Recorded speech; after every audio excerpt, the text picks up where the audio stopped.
கடலூர் மாவட்டம் வாகையூரில் சாலையில் சென்ற பாம்பின் மீது ஏறுவதை தவிர்க்க மினி லாரியை திருப்பிய போது கட்டுப்பாட்டை இழந்து சாலையோரம் கவிழ்ந்ததில் 4 பேர் காயமடைந்திருக்கின்றனர். இதை பற்றின மேலும் விவரங்களை எமது செய்தியாளர் மணிகண்டன் வழங்க கேட்கலாம். மணிகண்டன், வணக்கம். விவரங்கள் என்ன பகிரலாம்? வணக்கம் மேடம். கடலூர் மாவட்டம் திட்டக்குடி அடுத்த வாகையூர் பஸ் நிறுத்தம் அருகே கீழ்கல்பூண்டியிலிருந்து திட்டக்குடி நோக்கி செங்கல் ஏற்றிக்கொண்டு மினி லாரி வந்துள்ளது. மினி லாரியை வி சித்தூர் கிராமத்தை சேர்ந்த பிரகாஷ் என்பவர் ஓட்டி வந்துள்ளார்.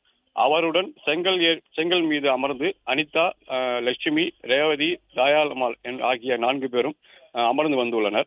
அப்போது எதிர்பாராதமாக சாலையை கடப்பதற்காக 5 அடி நீளம் கொண்ட நல்ல பாம்பு ஒன்று குறுக்கே வந்துள்ளது. நல்ல பாம்பு மீது ஏற்றாமல் இருக்க பிரகாஷ் வலது பக்கமாக லாரியை திருப்பியுள்ளார். அப்பொழுது கட்டுப்பாட்டை இழந்து சாலை ஓரத்தில் லாரி கவிழ்ந்தது. இதில் தயாளம்மாளும் ரேவதியும் காயமடைந்துள்ளனர். இவர்களை அங்கிருந்த பொதுமக்கள் மீட்டு 108 ஆம்புலன்ஸ் மூலமாக பெரம்பலூர் அரசு மருத்துவமனைக்கு அனுப்பி வைத்தனர்.